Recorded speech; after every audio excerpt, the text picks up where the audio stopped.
નમસ્કાર મિત્રો, अपना બજાર હાલોલના પેજમાં આપનું સ્વાગત છે। મિત્રો, હવે ખબર જોઈશું હાલોલની, જેમાં ખાસ કરીને હાલોલ ટાઉન પોલીસ અને હાલોલના સામાજિક યુવા કાર્યકરોની શ્રેષ્ઠ અને વખાણવા લાયક કામગીરીની, જેમાં હાલોલની એક સોસાયટીમાં રહેતા અને હાલોલની ન્યૂ લુક સ્કૂલમાં અભ્યાસ કરતો 9 વર્ષનો નાનો માસૂમ બાળક મનન રીતેશભાઈ પટેલ ગઈકાલે શનિવારે બપોરે 3 વાગ્યાના સુમારે પોતાના મિત્રના ઘરે સ્ટેશન રોડ ખાતે જવાના બહાને ઘરેથી નીકળ્યો હતો અને ત્યાંથી ગુમ થયો હતો,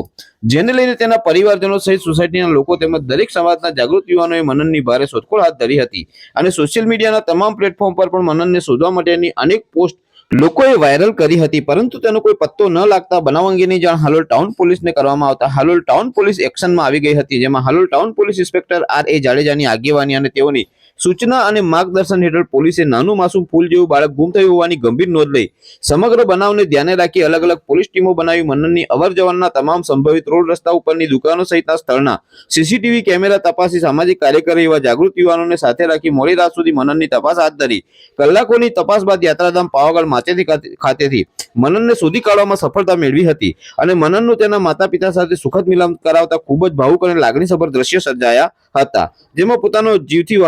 વહાલસોયો માસૂમ પુત્ર મળી જવાની ખુશી તેના માતા પિતાની આંખોમાં ખુશીના આંસુ સ્વરૂપે જોવા મળી હતી અને મનનના માતા પિતાએ ગણતરીના કલાકોમાં પોતાના પુત્રને શોધી પોતાની કર્તવ્ય અને ફરજનિષ્ઠા નિભાવનાર અને શ્રેષ્ઠ કામગીરી કરનારી પોલીસની સરાહનીય કામગીરીને બિરદાવી હતી અને હાલોલ ટાઉન પોલીસ તેમજ તમામ સામાજિક જાગૃત કાર્યકરી એવા યુવાનો તેમજ સીસીટીવી મદદ આપનારા વેપારીઓ સહિત તમામ લોકોનો ખૂબ ખૂબ આભાર વ્યક્ત કર્યો હતો।